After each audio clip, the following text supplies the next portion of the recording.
Lady and gentlemen, welcome to the latest iteration of the Comprehensive Plan Task Force meeting. I'm Al LeGros, and I want to go quickly around the table just for the record to acknowledge everybody that's here, starting from I'm Matt Gilly, still. George Prince. Al LeGros. Phil Taylor. Peter Lieberworth. Marianne Naif. Brian Hurst. Amy Heibel. Thank you all very much. I got an email from Bob Eaton, and his family has COVID, and out of an abundance of caution, he's not coming tonight. I have not heard anything from the town planner or his, I call him a tutor. Mark. Consultant. Yeah, consultant. So we're going to go ahead. A couple of announcements. Can you, Mary Ann, give us an update on the scheduled visit from the Yes. state hydrologist? Yes, I can. We have it set up for September 11th, which is, I believe, a Wednesday, at the Harpswell Community School at 6 p.m. This is our poster so far, and we're going to have, working on having an ad in the Anchor, a display ad of this, as well as an article. What more shall I say? I have spoke with Jessica Meek. She has a really impressive, here comes David, really impressive background as far as where she has worked, and she has studied fractured rock aquifers in other areas, other states and countries. So we had a conversation with her. Hi, David. We had a conversation with her about 2 weeks ago to just go over the things we want her to cover, which she will cover. She's going to add some new things.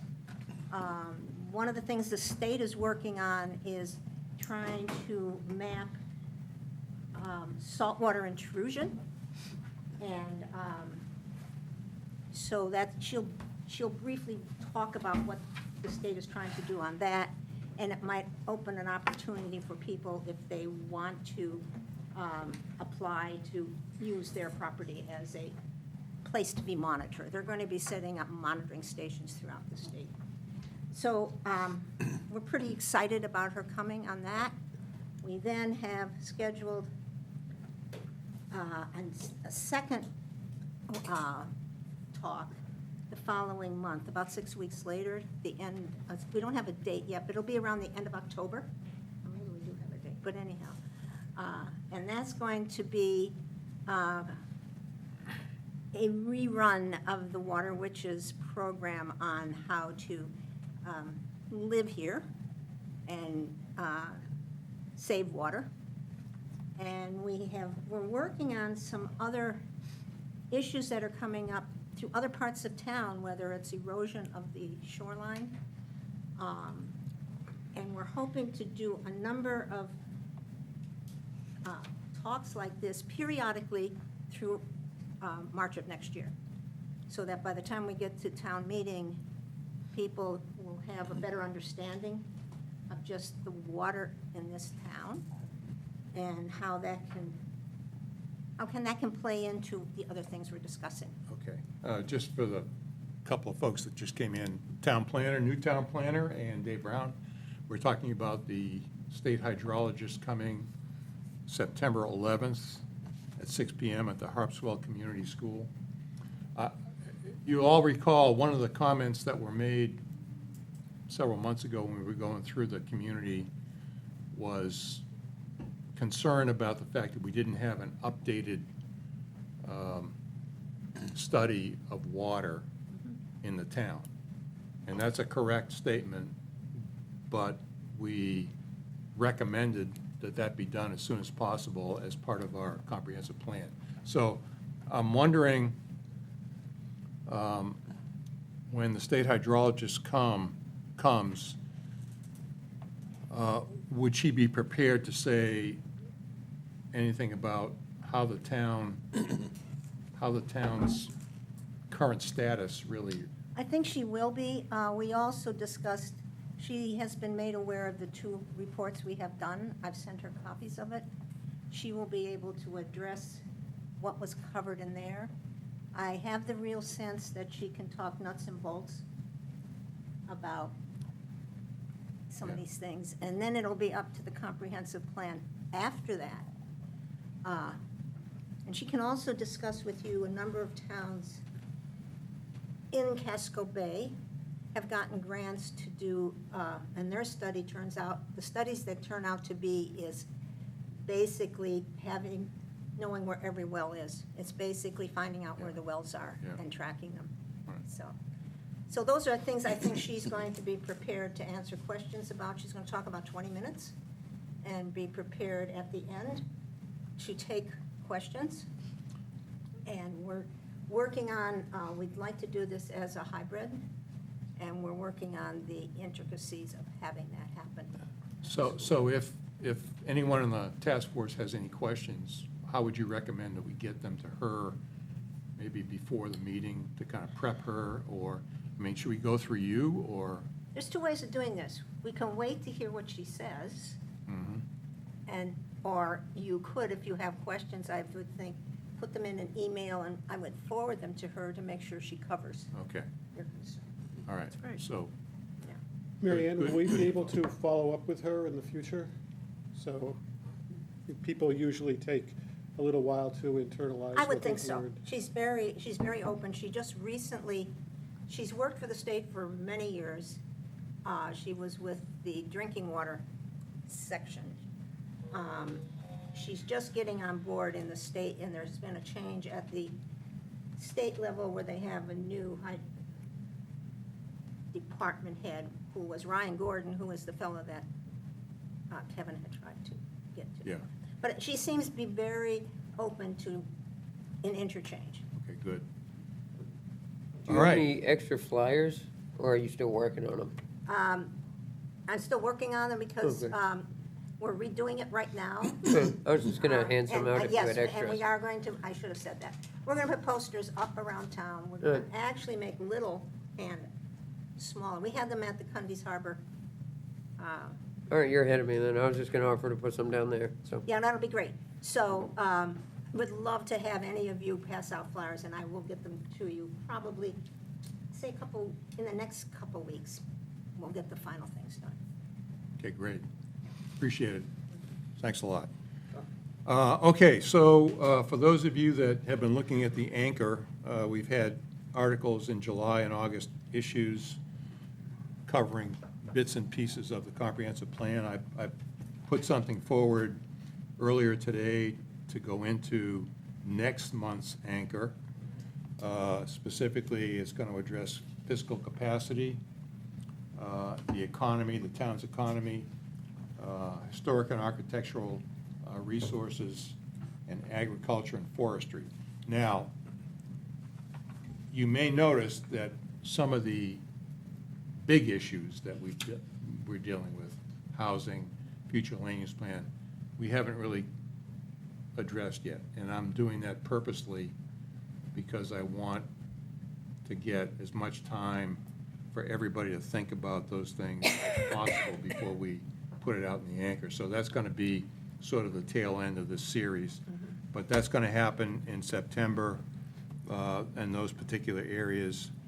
And just want to let you know that that's going to continue. Next, we had several minutes that were not approved previously, and we're trying to clean up some administrative things here. Specifically, February 12th, June 11th, June 25th, and July 23rd. They were sent out by Kayla earlier, and I'd like a motion to either approve or amend any of those minutes. Motion to approve? Motion approved, second? I'll second it. All right, all in favor? All right, so those minutes are approved. Thank you. That should catch us up. All right, tonight, main purpose is to look at 4 parts of this plan. to make sure that we feel comfortable with them, and we're gonna go through in an orderly way to cover the rest of these things. This is not to say that we think these are the most important things, but I picked them at this point in time because they recently came out in the last anchor, and I thought it would be appropriate to kind of take a look at these things. First is recreation and community services. Hopefully, everybody's had a chance to look at what the plan contains relative to recreation and community services, the recommendations, the goals, and so on and so forth. Does anybody have any comments or issues with this particular part of the plan? Brian? One thing I wrote down is a question: will older and wealthier residents need more recreation opportunities, or do they have in-home exercise equipment? The other is, do we really need a central recreation facility? You'd have one at Mitchell Field and one at the Harpswell Community School, and rather than a centralized one someplace. Yeah, I think the issue about central recreational facility was to have a year-round place where people of all ages could go. It may be something that you could use not only for recreation, but also for community meetings and so on and so forth. I've heard a lot of comments from people saying, we don't really have a place in Harpswell to really accommodate a large group of people with adequate parking and so on and so forth. So, I actually agree with Brian. I think that he's making a really good point.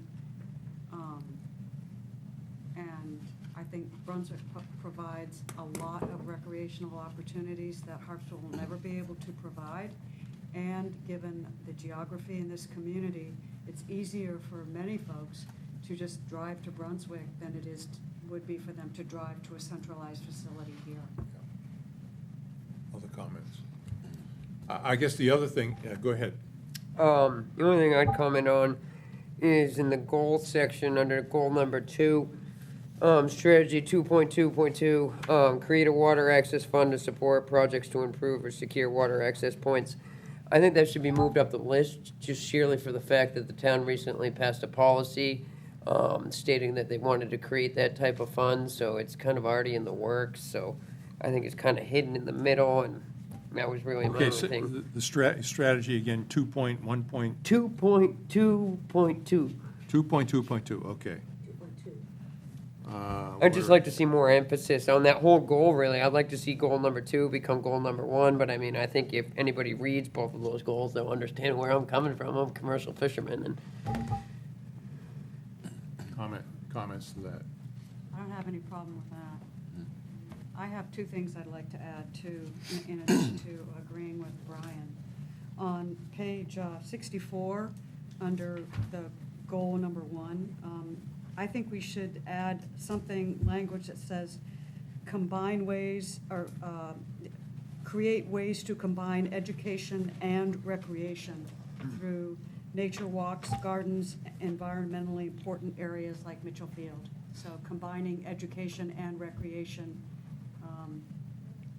Okay, so together. you are asking to add, Add a point that says we should seek creative ways to combine recreation and education, You mean for, such as nature walks at Mitchell Field.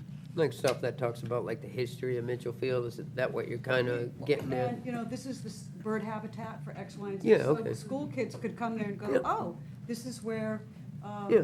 you know, what is it, I forget what it is, the bird habitat that the field provides. You know, or these are the certain kind of wildflowers that grow Yeah, here. I think that's a great You idea. know, I think we should use every opportunity we can to get as much bang for our buck. And the second thing I think I would like to add is that the town should work with the Brunswick Naval Air Station, or the former Brunswick Naval Air Station, to ensure that residents have access to their recreation facilities. yeah. That's something you mentioned, when you're mentioning that, I was thinking about, we don't have the ability to have a centralized place. But doesn't stop us from working with other communities. No. So how would that work? Can, if To you're make a their facility. if you're a Harpswell resident, can you just roll up to the skateboard place and? I would for assume it would example, work this- kind of like the library, with Curtis Memorial Library. The town pays the library a set fee every year to give us access. I think the town would have to talk to Brunswick and establish what that fee may be, but I think something similar like that could be So, worked I out. mean, I always thought we could just kind of drive up in the car, put it in the parking lot and just go. I think we should try that first.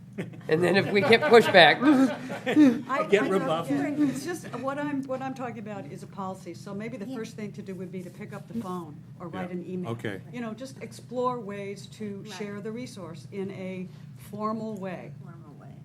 And when you think about it, the rec program does that for swimming. Yeah. And Hmm. it's a formal yeah. program that we do, but we don't have the facilities to do it Yeah, ourselves. And right. We can also talk about the land trust. For years, that's where I learned to We swim. need- too. Really? We need to work with other people because we don't have the Yeah. place or the space to do it. Dave? I was gonna think there are probably a lot of regional issues that we ought to be paying attention to, that we don't have to create the system ourselves. Yeah, Right. But yeah. work Yeah. with other places that have the same need. Yeah, I think with respect to the central recreational facility, obviously that would be a big ticket item. And so, you know, we have a lot of things looking in the future where the town is gonna have to potentially spend a fair amount of money. If we build a central fire and rescue facility here, that's gonna be a lot of money. Roads, to. And this property does not lend itself to a lot of No, it doesn't. development because so much of it is in resource Yeah, protection. okay, all right, those are good things. One more Yeah. thing, I just put it could be anywhere, I put it at the bottom of page 64 under goal 4, creating a more resilient network of recreational facilities. That actually could be where the combining, seeking creative ways to work with BNAS or former BNAS. But this one is to protect Mitchell Field Beach as a place for kids, picnic areas, and as a great gathering place. I think we need to really look at that beach. It's a beautifully shallow beach, and there's kids running out there all the time. So I think we should make sure that we protect that. There's not many beaches in this town as it is, so, there's not many beaches in this No. town as it is, so No. any that we have a chance to hold on to, I think we Right. should. We really screwed up Yeah. when I was younger, not buying Sandy Cove for $30,000. That's right. Yeah. Does that sound good to everybody? Yes, Okay. yeah. So we'll take action to add those things to this particular area. Al? Yes. I'm not a boater. When I read that there were 24 public access points for boaters, that seemed like a lot for me or sufficient, but when I asked the boaters, We have Is it? 0 all-tide access points is the biggest problem. There's not a single all-tide access launch in the town. I'm sorry, Matt. There's not a single, ooh, my back. No I just threw my all-tide back. access. Oh, I see. Also parking on a lot of those This places. morning, picking a tree up. Lean forward too much. Thank you, Amy, for conveying that. Couldn't lean forward quite as much as I wanted. Anybody have an ibuprofen? Yeah, I can't take it, I'm allergic to it. Oh, whoops. I did that once, and I just. So you say.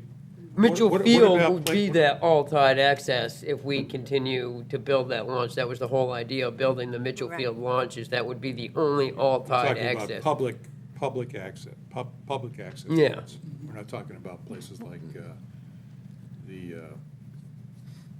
what's that place on Oars Island? So part of what I'm thinking about is if that all-tide access point does get developed on Mitchell Field, you're gonna have a lot of traffic volume coming down to get on that at Yeah. certain times. And the beach is right there. Right. So I think it's important to make sure that both work together. Yeah, And, neither one jeopardizes the other. I agree. And I think that's something that we can do, too, you know? Okay, can I ask you, Amy, to jot those comments down and submit them in an email that we can add to? I mean, I think I've got captured what you said, but send an email with those three specific things that we can add to this particular section. Any other questions or comments? No, but we're going to also reverse the order on this. We're gonna go with, goal 2 is gonna become goal 1, Perfect. okay? I got that. So we'll reverse To Brian's point about the 24 access points, that is a number, I think that it's just a statistical number. Most of them don't have parking. Right, Most of them are not in really good shape. no. So it's a little bit of a, to me, a ringer in there that needs a little more explanation, or it shouldn't be there, because it gives, in my mind, it gives the wrong impression. I agree. There's probably another way we could reword that. And if you'd like, I'd be glad to give it a shot. Okay. Not tonight, but Send in a recommendation. I'll send it in. I mean, not to change it, but to give it a little more description of what we're talking about. Okay, great. Anything else? Okay, I'm just gonna, you look like you want to say Yeah, something.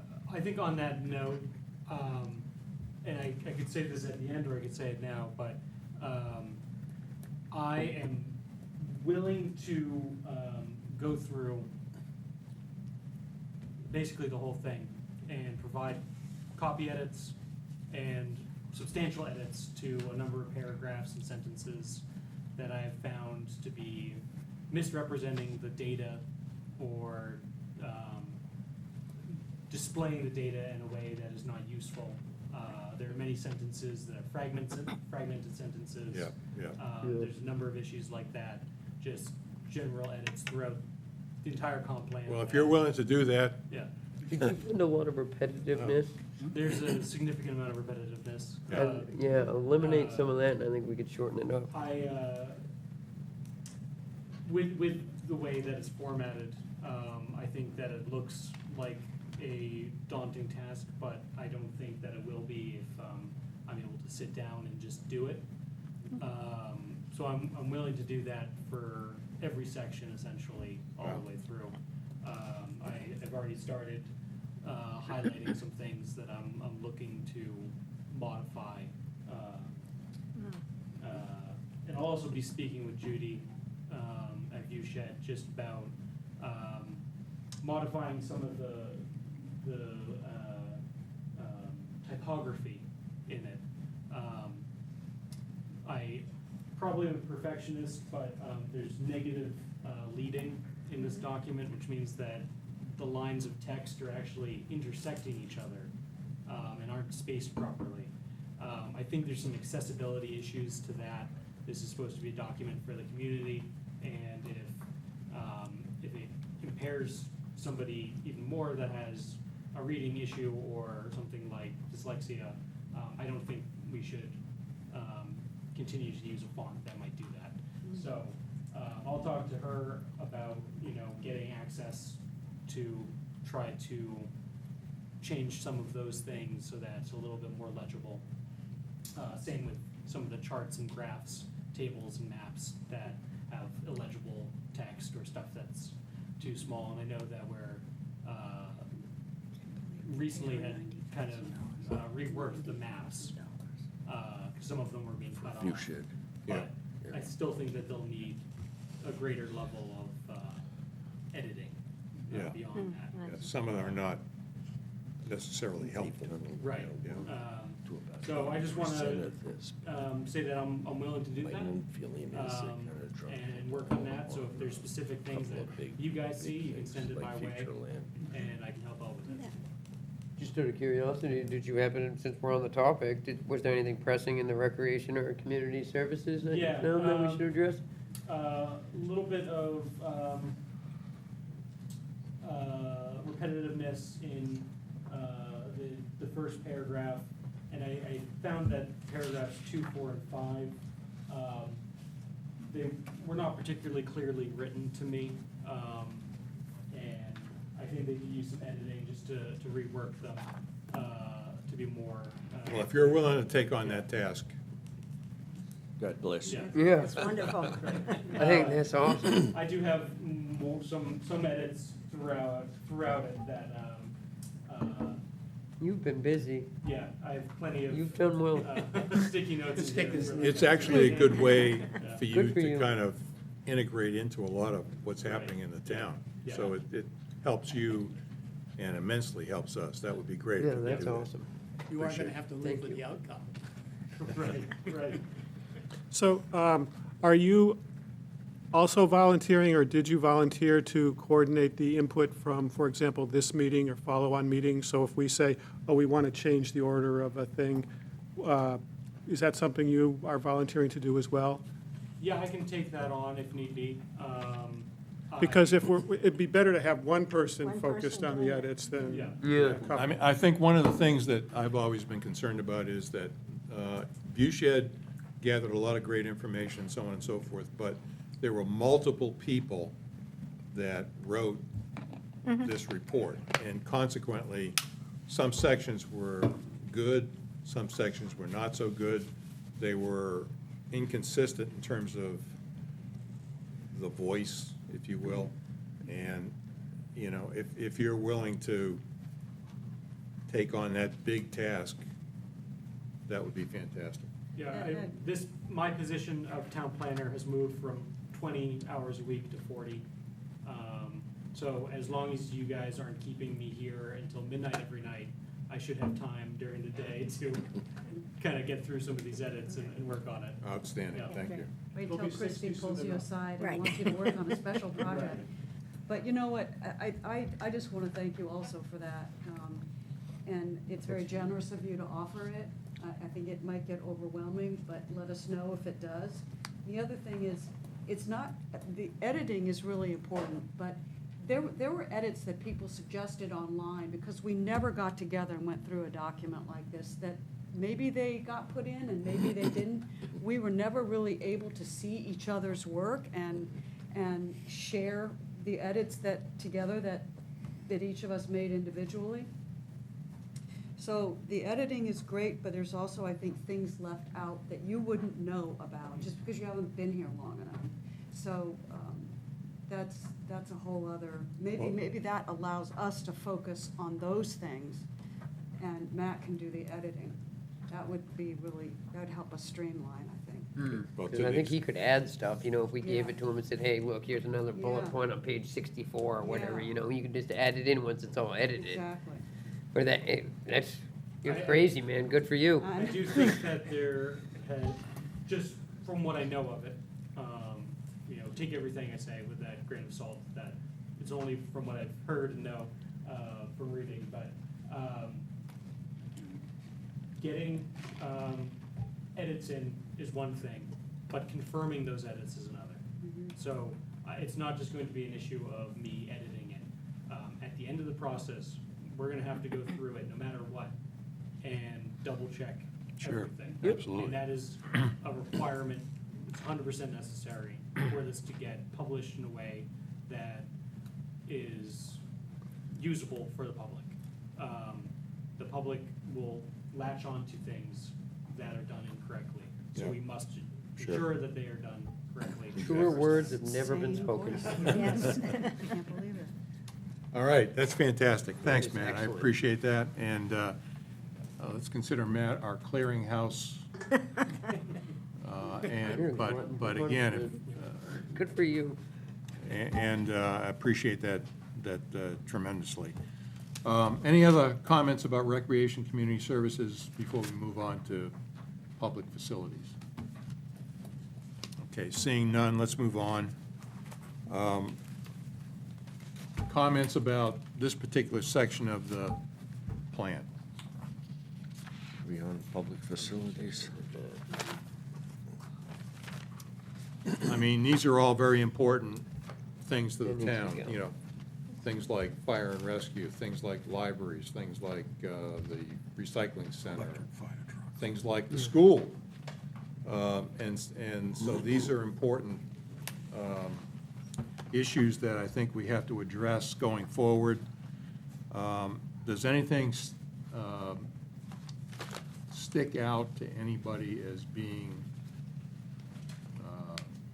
objectionable, or does anybody want to add something to this particular section?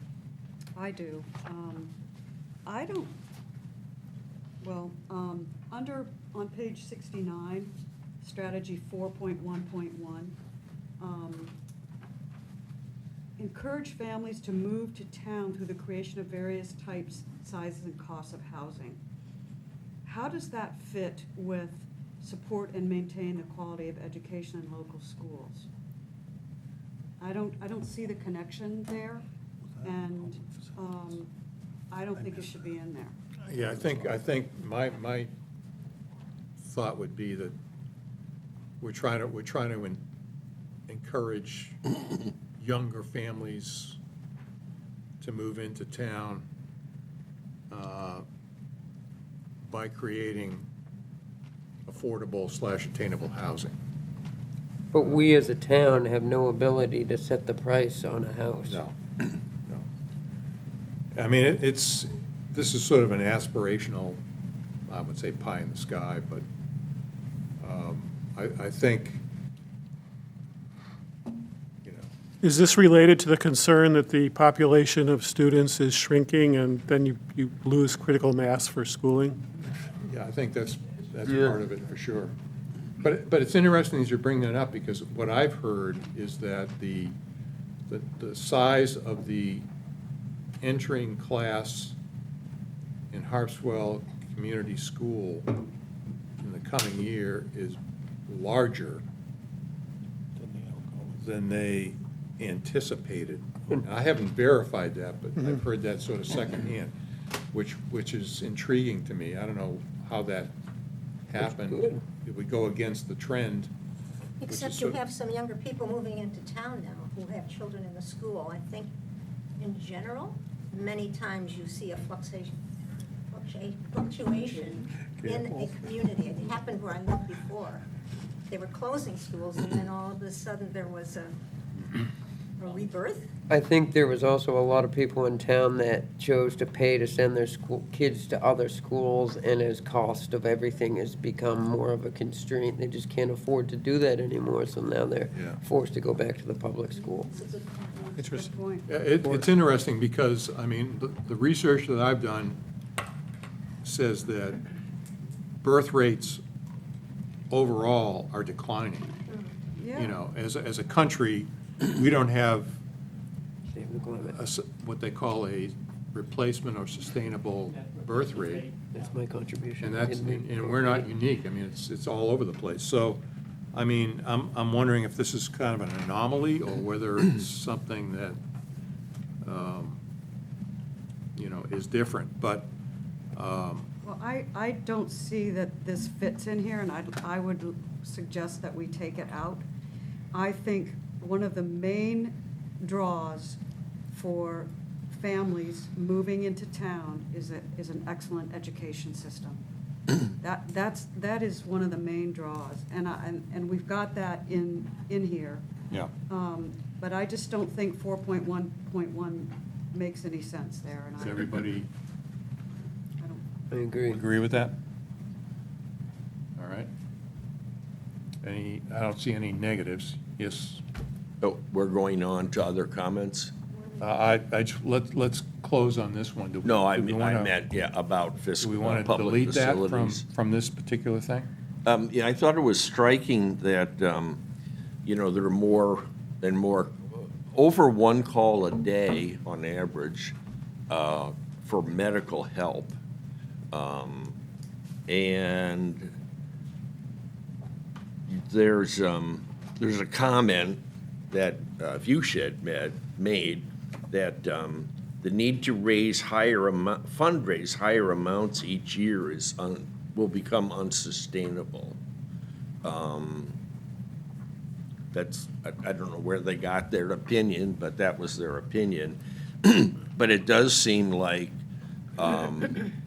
there's going to be, as the town ages too, there's going to be increased use of emergency medical services and perhaps even fire. And so, So that would mean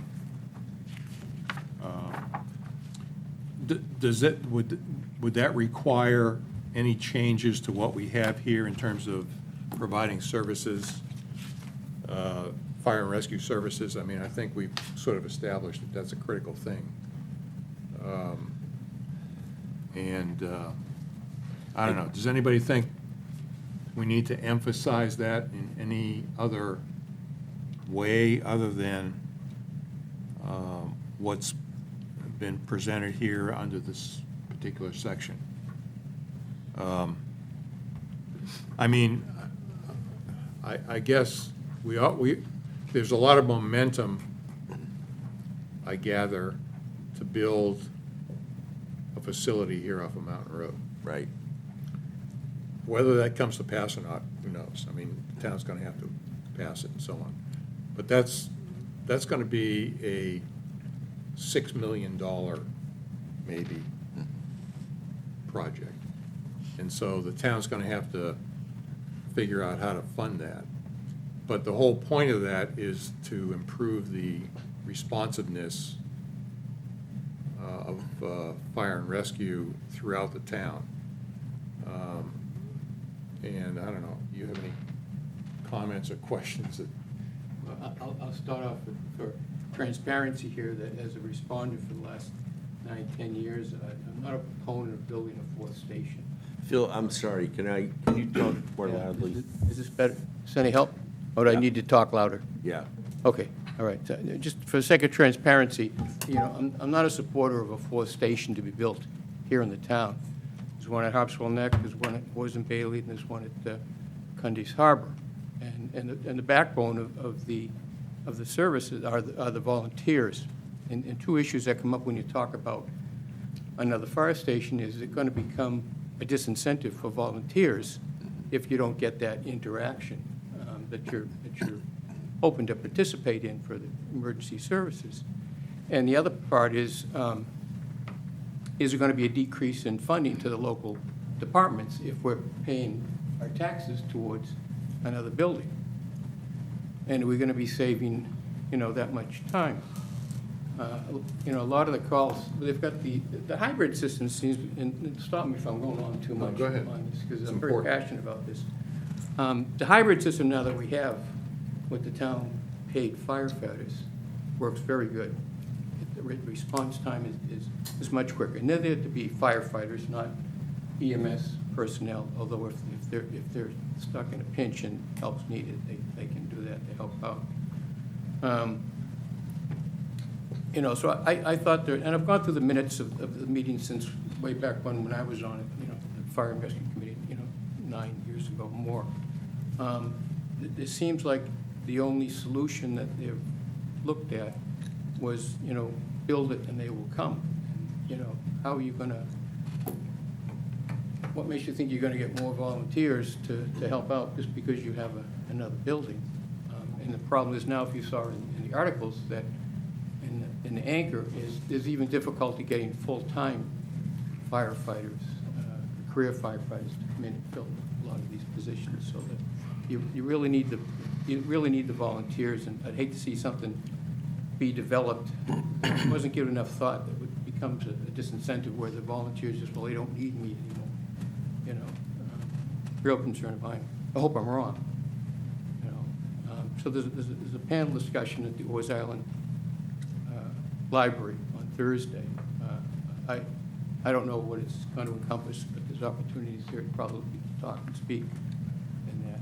But my thought is, if the town's going to go towards a municipal system, the first thing they need to do before they build the building is to get all three departments together, to standardize, have central leadership and management. And I think you need to start from there before you build a building. Again, these are my opinions. And there's many of the folks in my department that share those opinions. We're not on board with another station. The Oars and Bailey Island Station, when we did some renovations, I don't know, 5-6 years ago, maybe more now, we did it with the intention that it was going to provide a place for potentially to be a central station. We are centrally located, more so than the other two departments.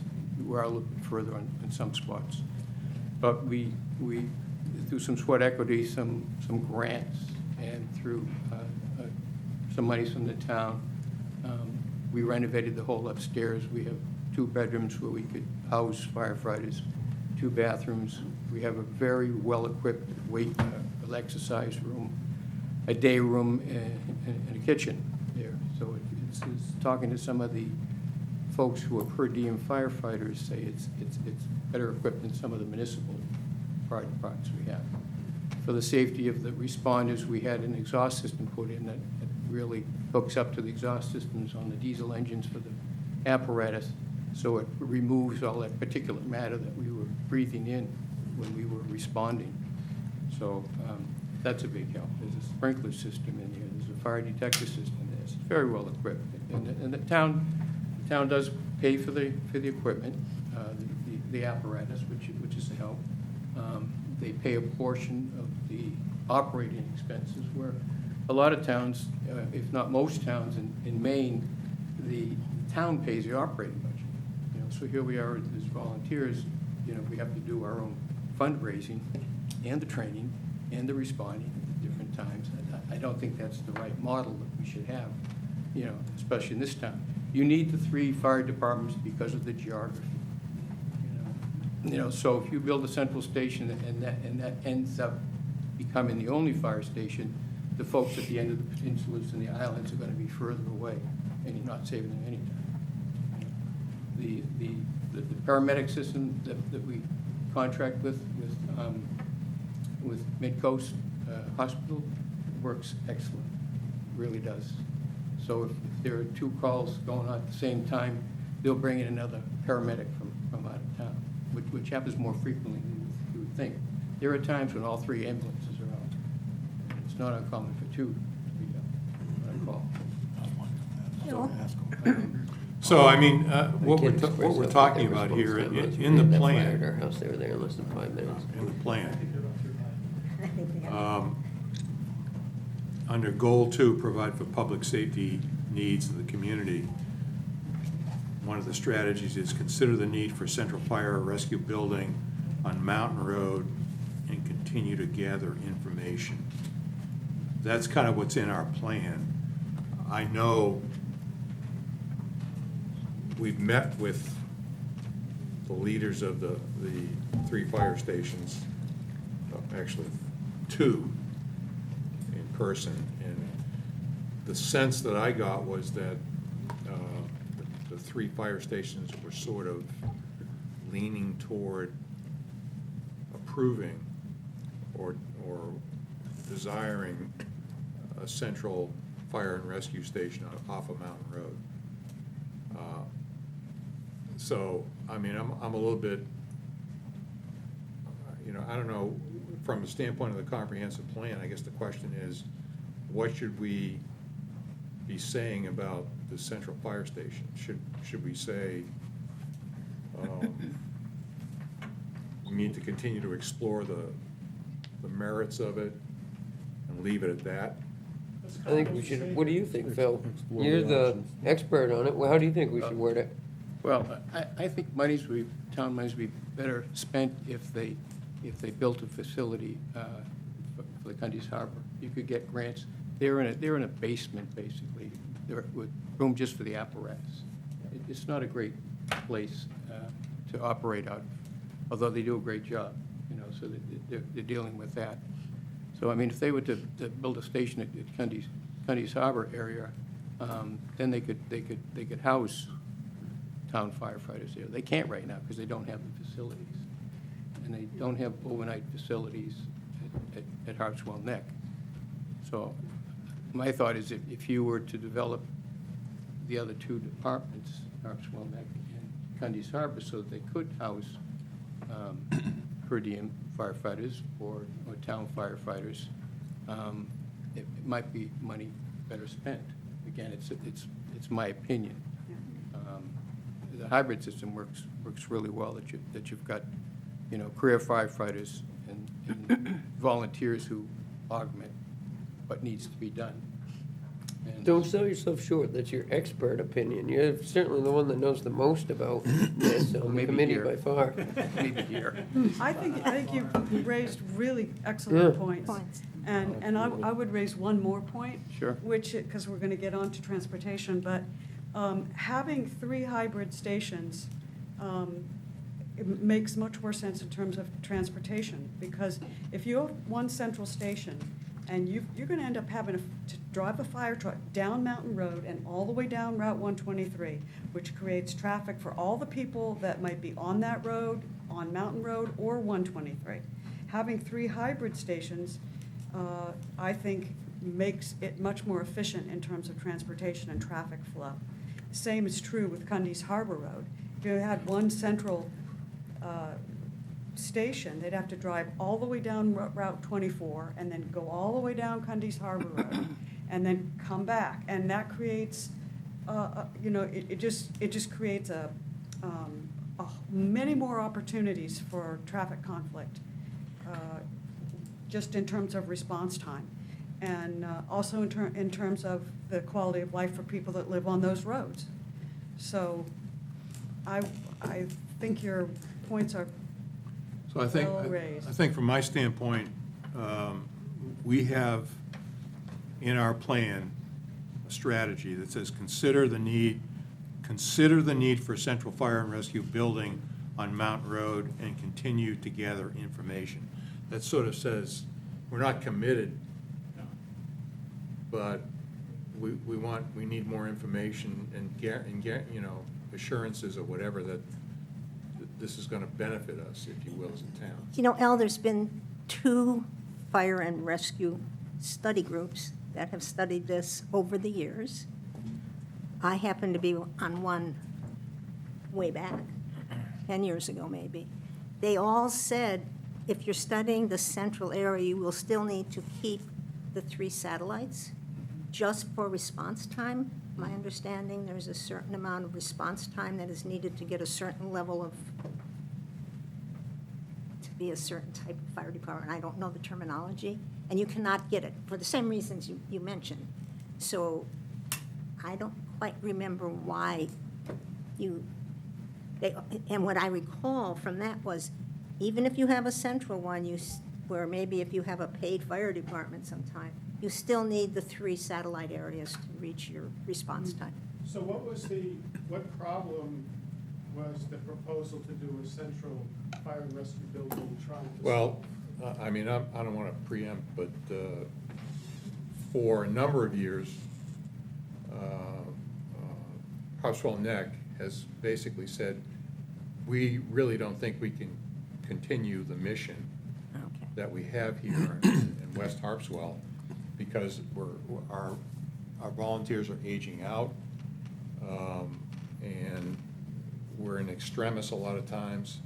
And so they were really advocating, my knowledge, being on the OBI board for 6 years. What I recollect was that they were advocating for a number of years that we need to solve this problem, because we don't think, as a volunteer entity, that we can support West Harpswell. Right. Because our, the average age of our people are like 68 or 70 years old, and they can't leap over buildings in a single bound anymore. Yes, we can. So that means, though, the issue is really setting aside where it's located and, the thing of Cundy's Harbor not having a proper facility. The issue is, do we have the people to be able to Yeah. do the work? And then we can say, are they located close enough so that they can do it? Yeah. Right, so one of the, since none of these are very prescriptive, leaving them in or taking them out doesn't seem to make much difference, they'll go on. But here, in our document, we could say, especially based on what we've just heard, that upgrading the facility in Cundy's Harbor is very important, and maybe raise that in priority as a strategy. And we do say in here someplace, it will be necessary to boost volunteer recruitment. cetera, et cetera, et cetera. But maybe we try to emphasize a little bit more that the risk here is maybe not, you know, the location or the central building, it's making sure we have the volunteers or the right. Yeah, I mean, getting volunteers is a huge issue. Well, and then maybe that means it's not volunteers, maybe the town has to suck it up and Yeah. hire more of the people who you can't hire anyway because They're not out there. full-timers aren't around. Yeah. They're not out there. So it's an issue to work on. Okay, so if we were to take this strategy, which is 2.1.5, consider upgrading facilities, and move it up under the goal, and not necessarily change strategy 2.1.4, because it's sort of a, we need to continue to look at it, but basically, would that Yeah, Would that fit better? I think what you need to do is pursue options. I mean, my mantra was, you know, you're trying to solve a people problem with a building, and build it and they will come, and I don't think that's the way to go. The town has jumped in and supported a program where two of the other town firefighters have developed a program to get younger people involved. They've had some great success. They've had several people go through the fire academy, and there's several people going through the EMT training. So I think if the town, you know, continue to support, you know, the volunteer efforts, I think we could do. We are an aging community, and it is a challenge, but I showed up for a call the other day for a tree that had come down the road, and there's already a younger guy that was there helping out the assistant fire chief. And he's a guy who went to the fire academy, he's board certified and enthusiastic, and he can't be over 27. You know, so to say that everybody is aging out is not quite true, because we have been getting some younger people. But, you know, our culture at OBI has been very proactive and a welcoming, and I think it's made a difference. You know, volunteers, it's a conveyor belt. People come and go, and the Yeah, idea is right. to keep them engaged for as long as you can. I had a question for you, Yeah. Phil, actually. What I just learned is, what you just said is that sometimes the 3 ambulances are all out at the same time. If we built that centralized station, what happens then if, say, one of the ambulance we have, or the 2 ambulances we have are down in West Harpswell, and then all of a sudden there's an emergency over on Land's End? You know, or something like that, you know, like, do we run the risk, do you think? Do you have any idea of even how many fire trucks or ambulances they were even planning? Like, was it gonna be the same amount, or are we gonna reduce that number? I don't like the idea of reducing it by any means. No, none of us do. The worst-case scenario, let's say all 3 ambulances are out on calls, and the 4th call come in. We all have mutual aid with Brunswick and Thompson, so they would send an Oh, ambulance okay. down as need. Just takes a little bit longer to get that way. And it's the same way for when there's a structure fire. All 3 departments work well together, and we all show up, you know, so there's manpower there. Good. You know, there's a lot to do during the fire. We need a lot of people. Are volunteers on a schedule, or does the fire alarm go off and any volunteer in that area that's available come? I know Harpswell Neck runs a schedule for the ambulance. We don't do that because by choice. Not everybody wants to sign up for shifts, so we're basically on call all the time. Yeah. And who can show up, shows up.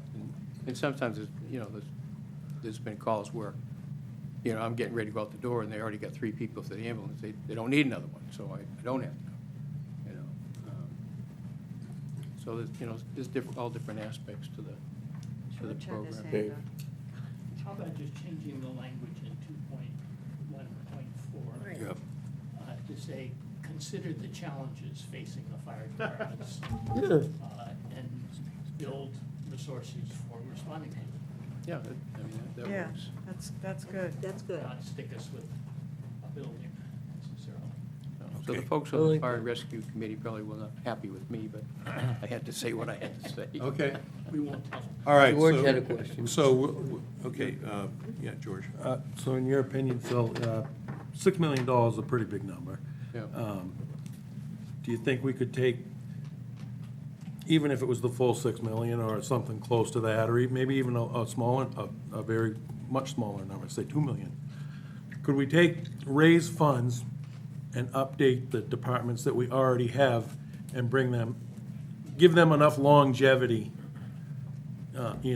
get us up to snuff, so to speak, instead of one centralized. Obviously, the geography is in my opinion, is the biggest part of this issue. But if we're gonna invest $6 million, what if we invested that in what we already have? Could we make improvements that would be, we could build facilities where people could live, and we have, on the next side, we have Mitchell Field, that's, it's right there. You wanna put some housing there, I'd be all in favor of housing, EMTs and firefighters there, that sort of thing. So, in your opinion, do you think that would be just as viable as if the geography wasn't a factor, you think that'd be just as viable of a? I think so, update. but I think really a cost-benefit analysis has to be done. Yeah. Yeah. Let's weigh the cost of fixing the 3 stations, or the other 2 stations up. Yeah. As compared to, plunking everything into one Into building and one, hope that's yeah. gonna solve everything. There may come a time where, everybody ages out and they'll need municipal stations. Maybe the cost analysis could be part of that language then, instead of where we're focusing on a building, maybe we should say a cost analysis should be done to see if a new facility is the best way to go. Right, and if anybody wants a tour. That kind of gets us off the hook Well, too. right now, the town is getting some, They are. They're getting an they're estimate getting estimates. on and a it would seem central to me- fire and rescue yeah. facility here. It would seem to me the place to bring that up right now would be at a selectmen's meeting on that particular subject. But I Because also we want to think, deal Very with good. thinking about, I also think that at least 2 of the stations, my understanding is that their main concern is, we don't have the people. It's not only just upgrading the facilities and so on, we don't have the people to man the stations. That's their concern. Part of And that that's budget what's, part of that budget could be to hire. yeah. So, okay, so if I understand things correctly, we're gonna move up strategy 2.1.5, higher up under goal 2. And Phil, take strategy 2.1.4 and come up with some words well, David sort of put it out. that would, So which one is that? 2.1.4, that would, you talked about considering challenges, pursuing options and so on. I see that. If we can word that in a way that kind of makes sense, if you could do that, Yeah. send it to Matt or the rest of us, that would be good. I could send it out to everybody. Okay. Have them take a look at it. Okay, anything else? It's important stuff. Matt? Move on to a different policy. Goal number 6, policy 6.2, continue to purchase electric power from renewable energy resources for municipal uses. I know a lot about 2 things, lobstering and electricity. Right now, that is gonna cost the town so much money.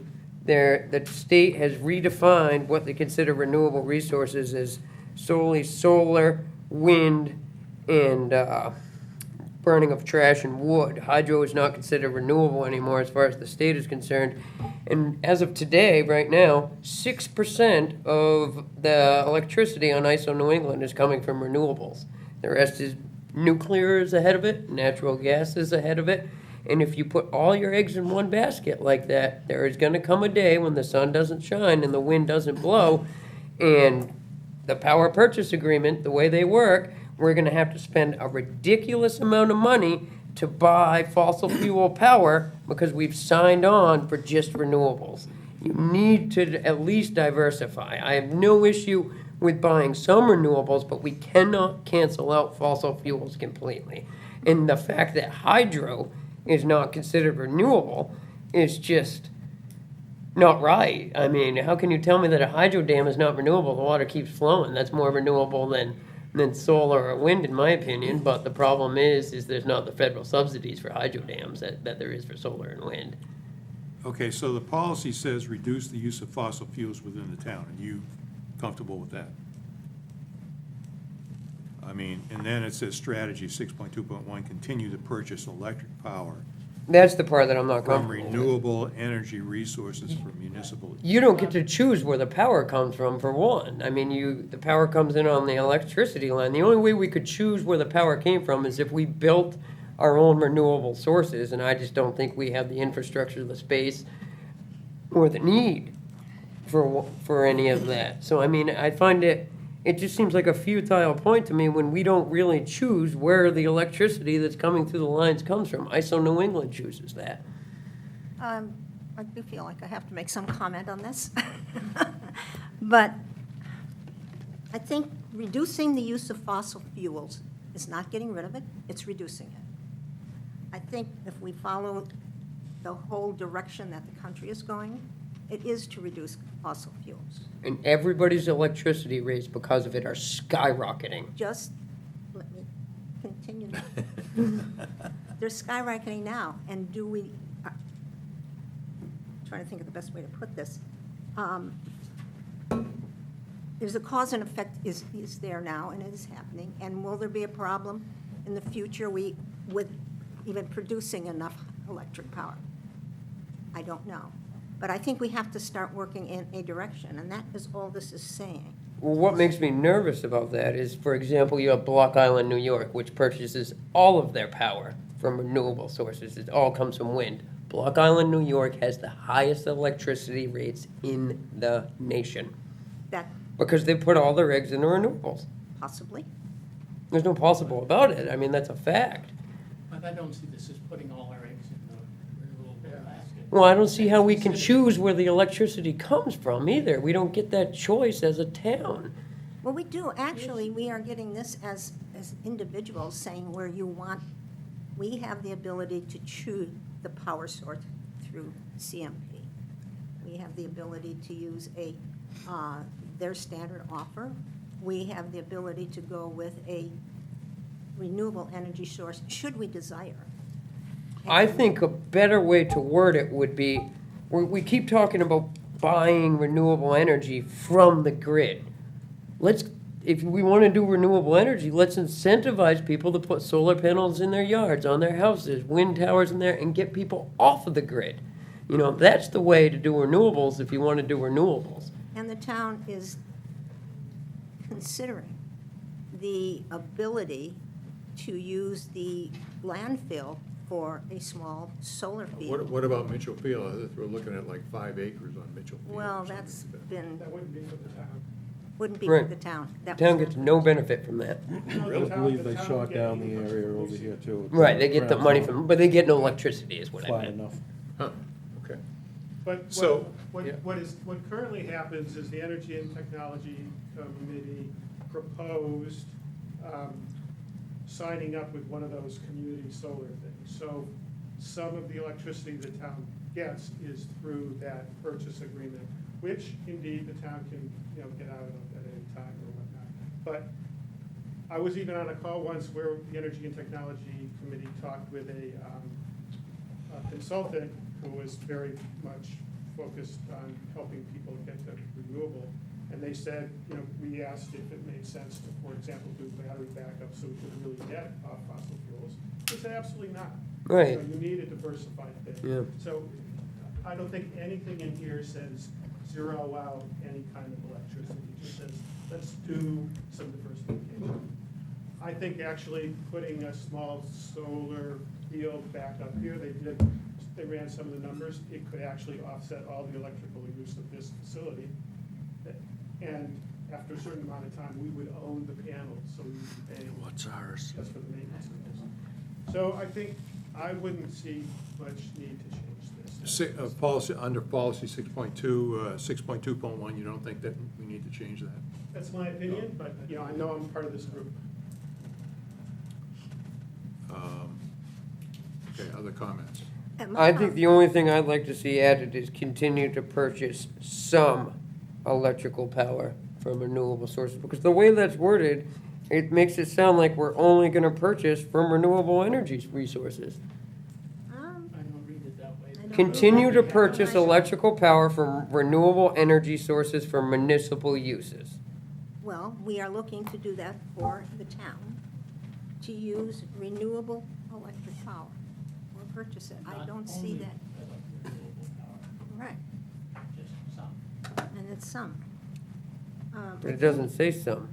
I hate to get into a discussion about the value of, renewable energy, because we just don't have the time. But I think for a comprehensive plan, we should be looking forward to how we're going to take advantage of these things in the future, because rather than, we're reducing the use of fossil fuels because it's understandable right now. For example, lobster boats don't have another option right now. It's nothing that. What if we said continue to pursue purchasing electric power? Would that be better? I don't even mind using, I mean, we can put the word renewable Continue. in there. Continue to purchase. We are purchasing it now from renewable sources.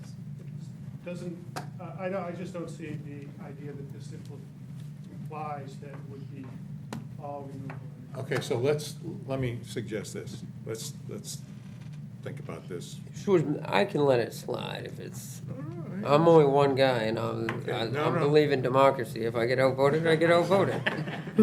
All right, we can either just table this particular strategy or just accept it.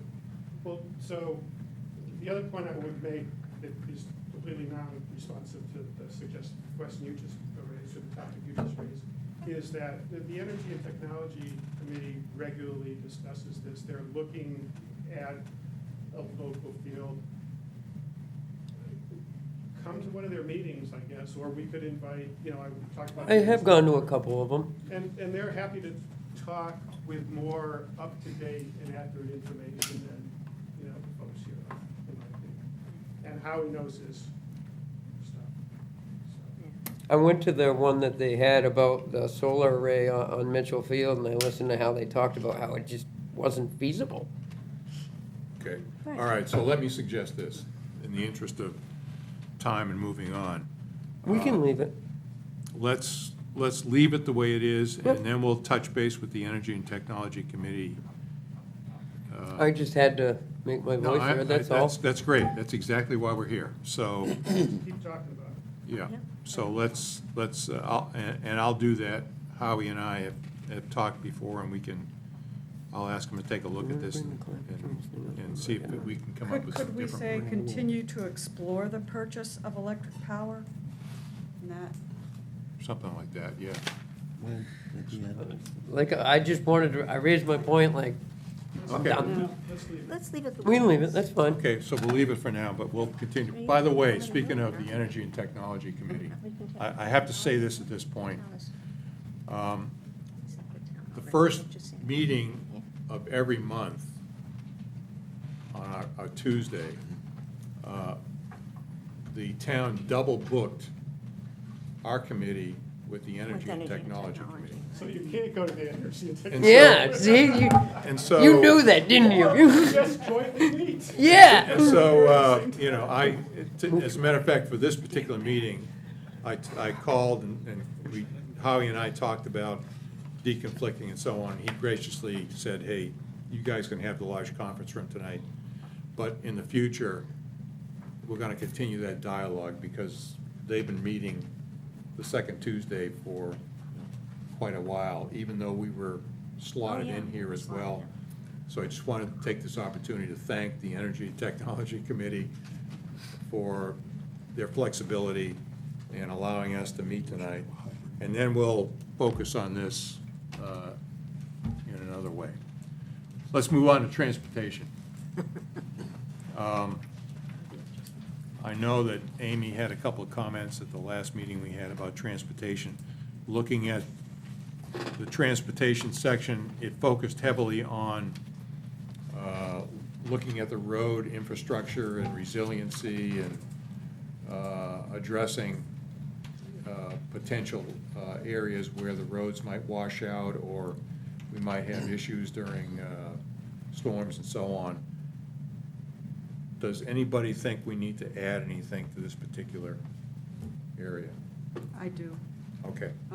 There's nothing in here that talks about protecting Harpswell's the scenic character of Harpswell from Route 123, 24, and Cundy's Harbor Road. And I think that should be in there. So I would add that as a goal, as a transportation goal, would be to protect the scenic character of Harpswell's roads, especially its two main access routes, 123 and 24, and Cundy's Harbor Road. So I would love to see that as a goal. What would that mean in practice? I just need to understand that. What would that mean? That would mean working to keep traffic levels low, to control noise levels, the proliferation of driveway curb cuts, and to protect pedestrian traffic. It would also mean protect the remaining rural character of roads by developing policies that limit tree cutting along the roads for development. It would also mean work to limit additional traffic that would require new traffic lights, stop signs, curb widening, and other costly improvements that come with higher traffic volumes. It would mean increasing buffering and setback requirements for new developments on Route 123, 24, and Cundy's Harbor Road. That's what I've got down. Well, an example of that is that years ago, I don't know if you remember when they put the taller poles in along 24, and they had them on the side where the water view was on the side, and people complained, and they did move them to the other side of the road, and it made a huge difference. And if we had that in here, you know, about the scenic areas, it's something that they can go Yeah. back to and say, hey, this is the way we want it to be. Yeah. The worst, the worst planners are transportation planners, because they just want to make roads as straight as they can so that cars can go as fast as they can. They don't really, that's their goal, and that's not a bad goal, but they don't usually think about scenic character and things like that. So those are things that I think are, I would really like to see in there. And then, you know, on goal number 1 in transportation, policy 1.1, ensure that land use ordinances relating to transportation and roads are not hindering development of appropriate housing types. I don't think that should be in there. What does that mean? I don't think that should be in there at all. That's a prescription for suburbanization right there. That seems like it should be more in housing than anything, if it's gonna be anywhere. Yeah. It doesn't really seem like it even, I kind of agree with Amy, it doesn't even really seem like it fits in transportation. That's talking about land use ordinance and housing more than it is roads. Yeah, I mean, an impact of that policy would mean, just take Cundy's Harbor Road.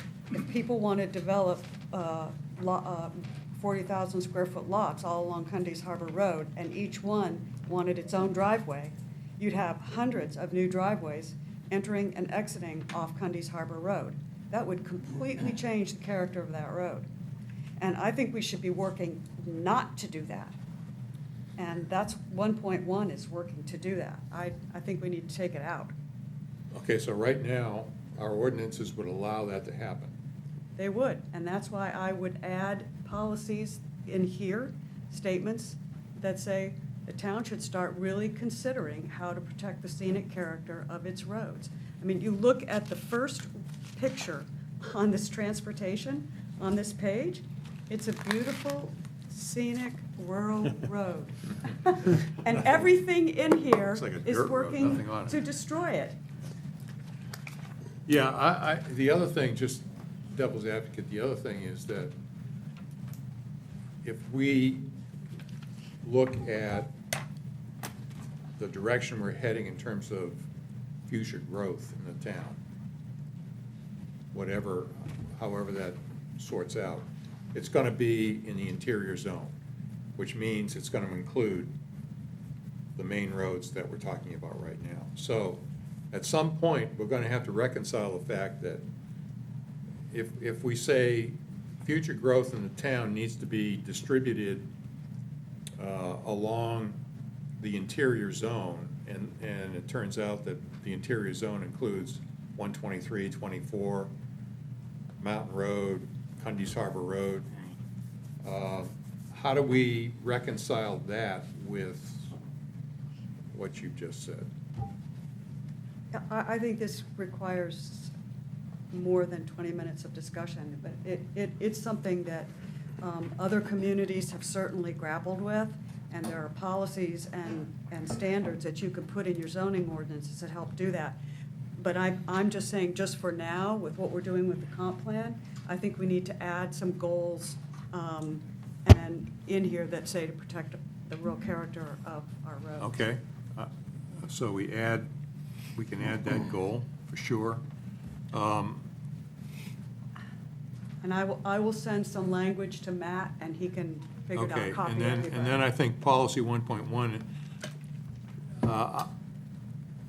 ensure that the land use ordinances relating to transportation and so on.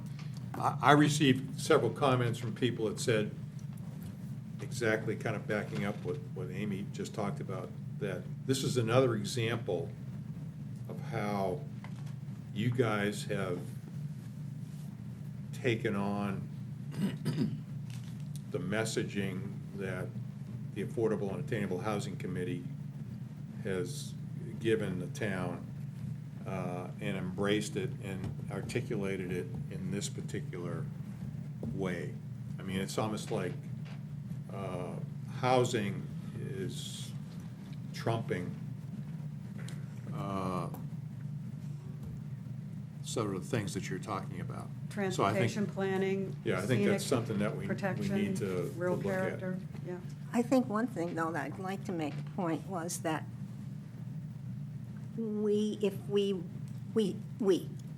I particularly feel that we should have more attainable housing in town, Yep.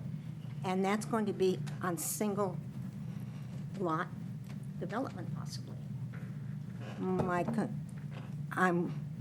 We're talking about Cundy's Harbor Road. We're saying if you don't want that many curb cuts, you are then talking about it has to be a development, which is another issue we don't want. So I would hate to put anything in here that would take away the ability to be thinking about how we're going to handle this in the future. I don't have the answers, but I would hate to put things in that preclude us thinking how to handle this situation. And that's what I'm hearing. If we don't want curb cuts, well, the only way not to, in my mind, is how do you do that unless you have a subdivision? So, Your point is well made.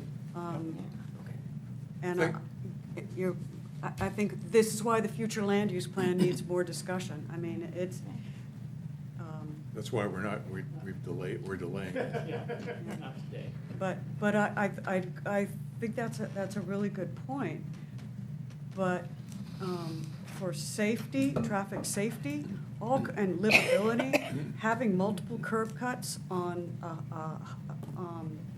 an increasingly high-value road, it's not safe. It doesn't improve quality of life, and I think we need to be more creative, and we can be. Okay, so Amy, if you would put something together for I will put Matt something on the together. protecting scenic character of Harpswell roads, and then in terms of this language in policy 1.1, let's look at this and make sure that we have a better way of maybe articulating that doesn't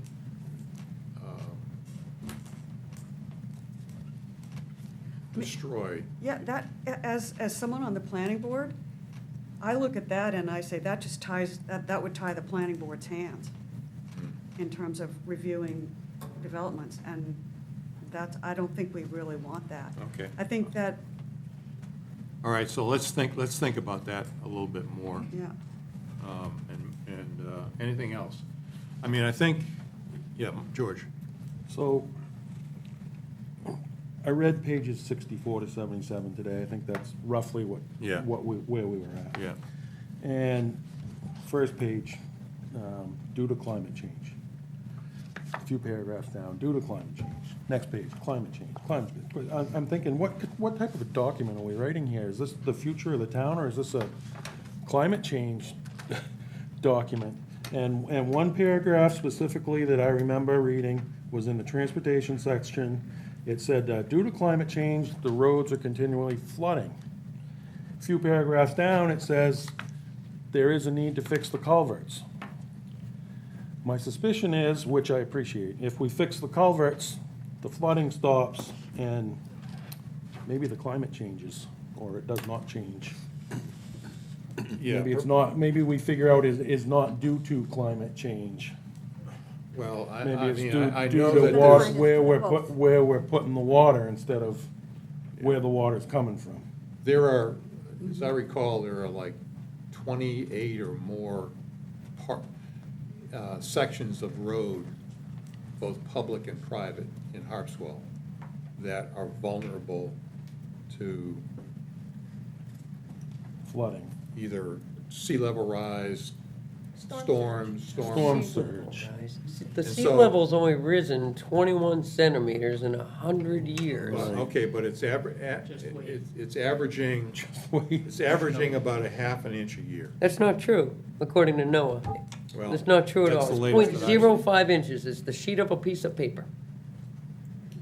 Wow. I spend plenty Then of it's time out rising a there lot, on it. it's lot more rapidly in Beals Cove than a sheet of. We can pa- say sheet of that the paper. tide is higher at the Portland gauge, more than 21 I centimeters. can say that the property pin that's been in the ledge out in front of my family's property at the head of Cundy's Harbor, the water is at the same level it was when they put it in That's great. 120 years ago. That's great.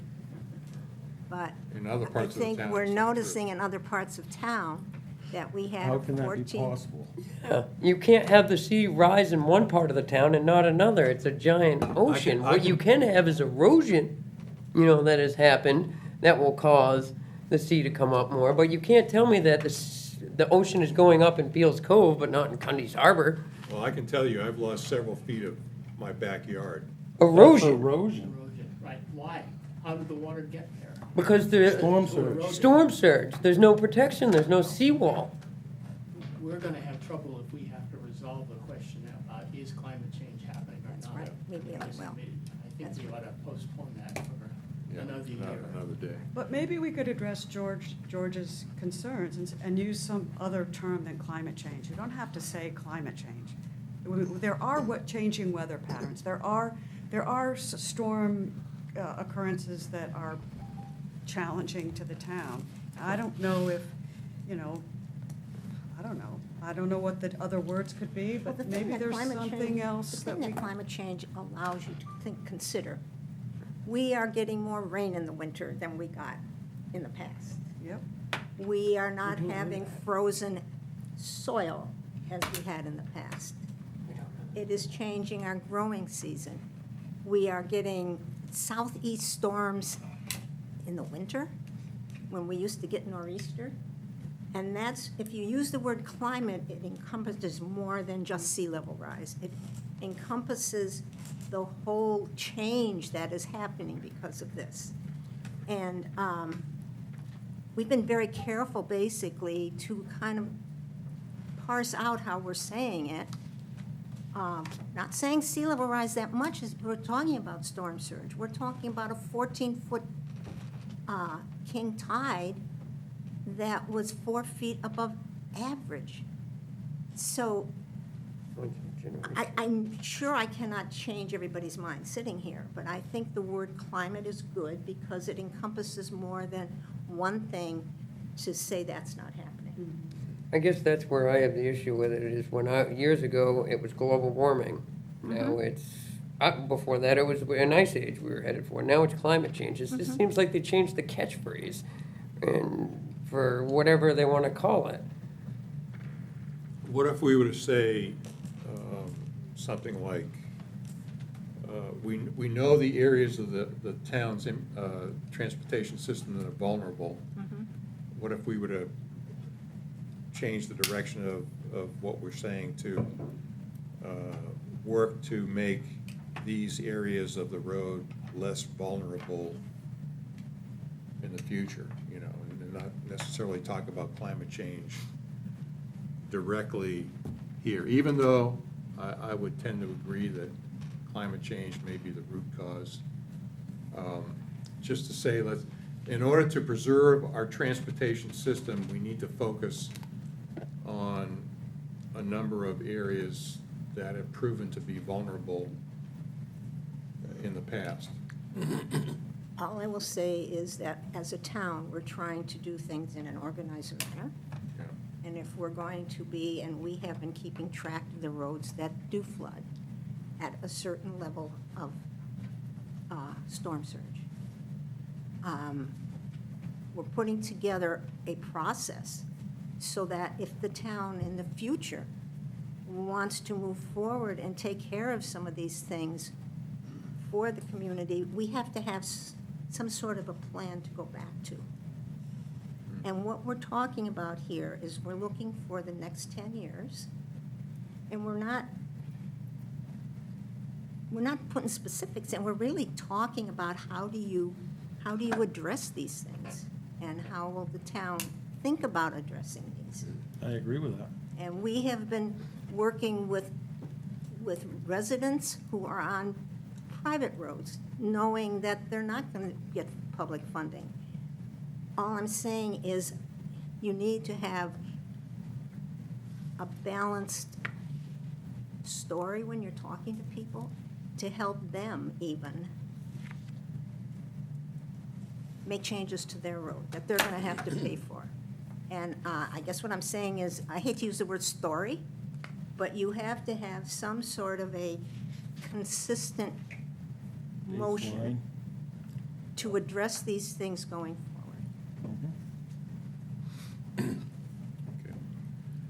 All right. The only other In thing terms I of was making getting at- concrete changes here to what we have, what do you? Improve infrastructure related to electrical vehicles such as charging stations. How many people really own electric vehicles in town? Do we have an inventory of that? There's only one gas and diesel station over on the other side of town. I'd love to have one on my side of Well, town. there's charging stations at the schoolhouse restaurant here. Right, but then, and is there some here at the town hall? Is there charging stations at the town hall I here? thought they were talking about, We talked about it, but and when the town gets its electric vehicles, It's- but they Yeah. decided this is not the place for it. so At this are point. you saying that may be premature? I think we should look at how many electrical vehicles are in service in the area, you know, let's just say, I don't know the number, I really don't, but let's just say it's 50. Are we gonna, they're a lot of money to build those charging stations, and they require a lot of power. Are we really gonna invest that type of money in infrastructure for 50 people when 4,950 of them still drive gas and diesel vehicles? I'll tell you something, I love going to the doctor's office on Bath Road. I drive my car in, I plug it in, I go visit my doctor and have a doctor's appointment. I come back out, I have used 0 gas. I have recharged my battery. Yours is a I'm hybrid, getting right? paid, yeah. Hybrid. Yeah. I'm getting paid to go to the doctor's office. I like that. I That do works too. for me. I like the idea of hybrids. I have no issue with Yeah. hybrids. I Yeah. think electrical vehicles still need All a right. lot of work. Yeah. So the issue, though, is improve infrastructure related to electric vehicles such as charging stations in the town. But why can't we improve infrastructure for all vehicles? Why do we just have to take Well, on? that would imply that you would be willing to put a gas station in, another gas station. Yeah. I'm not sure how that would fly. That's We what used to it- have that's one down in the wicked. harbor Yeah, when I was a that's wicked kid. expensive. The DEP regs are putting in a gas station. You have to protect the groundwater and everything Yeah, up the and that's yin why yang. we don't have. Right. Well, there used to be one in the harbor. They just shut it down because the family was taking too much of the gas and not paying for it. But it's still there and ready to, opened. I remember Bob, this came up before, and Bob mentioned that that issue would kind of take care of itself through private enterprise.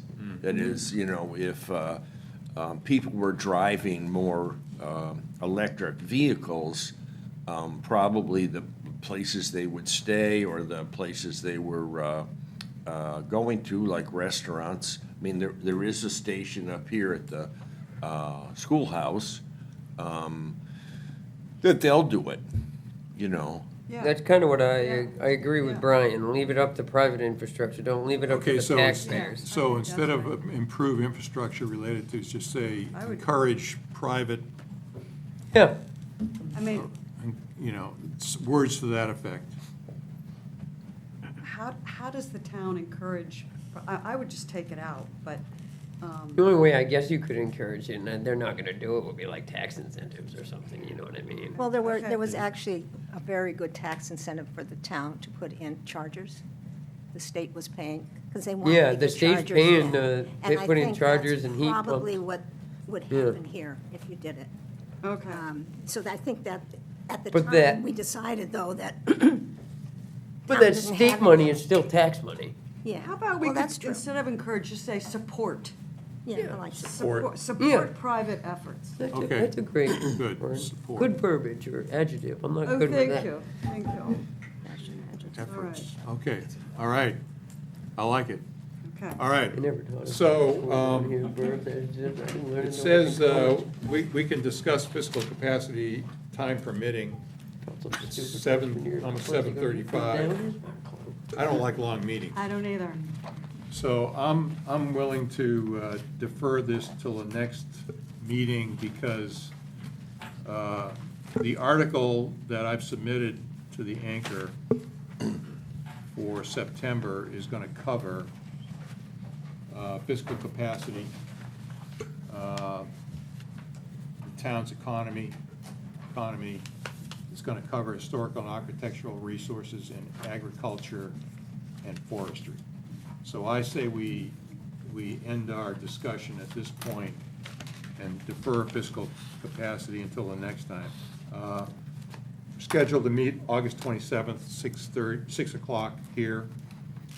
And I would ask everybody to continue. What three should we do for next, what three do you want? Fiscal Okay. capacity, obviously. Let's look at fiscal capacity. 'Cause I can go on here. Let's look at economy, the sections on economy, historic and architectural resources, archaeological resources, I should say, and agriculture and forestry.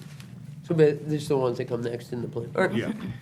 And so, you know, again, I'm deferring the real tough issues, like land use and all that stuff, until we get through these things and say, oh, let's focus on these bigger issues. What happens though when we get to that time and we're down to 2 or 3 meetings and we still can't solve those issues is the Well, only I thing that mean, makes I've me set nervous. I've set a Wrap this up goal of next meeting. finishing in November, at the end of November. To wrap this up next time. And so, I'm hoping that if we get all these things nailed down, that, we can focus on these larger issues in a more concentrated way. I mean, we'll have to just wait and see how it plays out. I mean, I put a dot in the map and say the end of November, but we don't have to end it theoretically until March. But I want to end it by the end of this year because I want to get it before the town, before it goes to town meeting. Yeah. So that's kind of the logic. Mr. Chair, would it make any sense to ask people, when they go through these things, to write stuff down and then send it out to everybody? Like page X, paragraph 1, I suggest taking it out or changing it to whatever. And that way, when we come in, Yeah. we've had a chance to. It's good, and that will also Yeah, probably at help least we Matt, know too. what everybody's looking at, you know? That will help Matt as well. Yeah. so. Yeah. Okay. All right, so our next meeting is August 27th, 6 o'clock here. And I'll continue to dialogue with the Energy and Technology Committee, see if we can deconflict first Tuesday of every Amy, month. what are the other two? It may be that we meet Historical and upstairs or some other archaeological place resources and to give them a agriculture and chance for the forestry. large conference. I don't know how that's gonna work out, but Let's we'll, duel them for it. yeah. Duel? Okay. The old western style. Okay, and I would also ask everybody to continue what I would call outreach. We're doing it through the Anchor and stuff, but, I mean, I had a chance to talk to the Johnson Point Road Association a couple of weeks ago about some of the things that we're looking at. And if anybody has an opportunity to look or present something to a group, spend 5 minutes, 10 minutes just saying, here's where we are, here's what we're dealing with. Encourage comments and inputs and so on. Let's keep that in mind as we go forward. Anything else that we have tonight? I want to thank everybody for coming. I want to thank Matt for taking on this humongous Yeah. task. It's going to make me sleep a little bit easier at night. You're And, not gonna sleep at night. we're going to press on. We're going to finish this doggone thing, and we're going to get it done by Like it or town meeting something? for sure. Thank you very much.